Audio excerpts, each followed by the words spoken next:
नमस्कार मेरे प्यारे साथियों। आज हम बात करेंगे सीआरपीसी की। कल हम लोगों ने बात की आईपीसी की। आईपीसी के बारे में बेसिक जानकारी दी, आप लोगों को बताया आईपीसी क्या होती है, हमारे देश को इसकी ज़रूरत क्यों पड़ी। आज हम बात करने वाले सीआरपीसी और साथ में ये भी बात करेंगे कि सीआरपीसी और आईपीसी में क्या अंतर होता है, जबकि दोनों का काम एक होता है, दोनों का काम दंड देना होता है। तो भारत में आईपीसी और सीआरपीसी की तो क्यों ज़रूरत पड़ी, इसके बारे में हम जानकारी देंगे। तो इससे पहले आपका हार्दिक स्वागत है मेरे channel study with Anoop sir में। आइए हम बात करते हैं सीआरपीसी की। तो सीआरपीसी होता क्या है? सीआरपीसी की फुल फॉर्म होती है कोड ऑफ क्रिमिनल प्रोसीड्यूर 1973 में इसका अनावरण किया गया। हिंदी में से कहते हैं भारतीय दंड प्रक्रिया संहिता। इसका अवतरण एक्ट नंबर 2 ऑफ 1974 के तहत किया गया। एक्ट नंबर 2 ऑफ 1974 के तहत किया गया। इसका विस्तार संपूर्ण भारत पर है, जम्मू कश्मीर अधिनियम के तहत। संपूर्ण भारत पर जम्मू कश्मीर अधिनियम के तहत।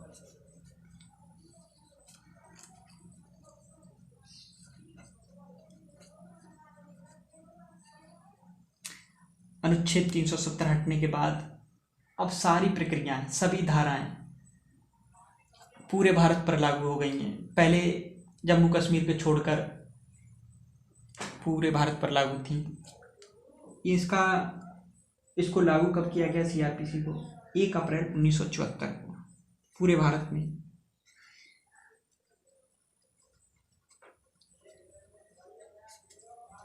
उस समय जम्मू कश्मीर को छोड़कर 1 अप्रैल 1974 को ये लागू है। इसमें दंड सीआरपीसी के तहत दंड घोषित किया जाता है, जबकि आईपीसी के तहत दंड दिया जाता है। अर्थात हम कह सकते हैं कि इसके तहत दंड व्यक्ति को दिया जाएगा तथा सीआरपीसी के तहत अपराधी घोषित किया जाएगा। इसके अंतर्गत कुल धाराएं हैं 484, अध्याय हैं 484 धाराएं हैं, अध्याय हैं 37, अर्थात हम कह सकते हैं 484 धाराएं और 37 अध्याय। और एक सबसे मुख्य बात, स्टूडेंट का सबसे बड़ा सवाल रहता है कि सर आईपीसी और सीआरपीसी में अंतर क्या है? Difference between IPC and CrPC. भारतीय दंड संहिता एवं दंड प्रक्रिया संहिता में क्या अंतर है? तो आइए हम समझ लेते हैं आईपीसी। तो आईपीसी ये अपराध की परिभाषा करती है और दंड के प्रावधान की जानकारी देती है। ये अपराध की परिभाषा करती है और दंड के प्रावधान की जानकारी देती है, जबकि सीआरपीसी आपराधिक मामले के लिए किए गए प्रक्रियाओं के बारे में जानकारी देती है। इसका उद्देश्य आपराधिक प्रक्रिया से संबंधित कानून को मजबूत करना है। आज हम लोगों ने बेसिक आईपीसी और सीआरपीसी समझा। कल हम धाराओं के बारे में बात करेंगे आईपीसी की। धीरे धीरे हम लोग चलेंगे, क्योंकि हम लोगों को वकील नहीं बनना है, हमको सिर्फ उत्तर प्रदेश दरोगा का एग्ज़ाम क्वालिफाइड करना है और वो आप लोगों का इसी चैनल से हो जाएगा।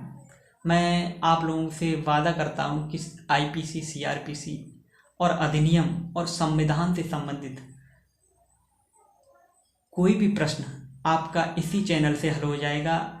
बाकी मेरा एक टेलीग्राम चैनल भी है जिसका लिंक डिस्क्रिप्शन में दे दूंगा, उसको ज्वाइन कर लिए। उस पर सभी क्विज कराए जाते हैं। अगर आपने क्विज दे लिए और हमारे यूट्यूब चैनल से पढ़ लिया तो आपको किसी चैनल से पढ़ने की ज़रूरत नहीं है, सारे प्रश्न यहीं से बन जाएंगे। प्लीज़ हमारे चैनल को सब्सक्राइब कर लीजिए, शेयर करिए। बस मैं आपसे इतना ही कहता हूँ, please share and subscribe it. Thanks.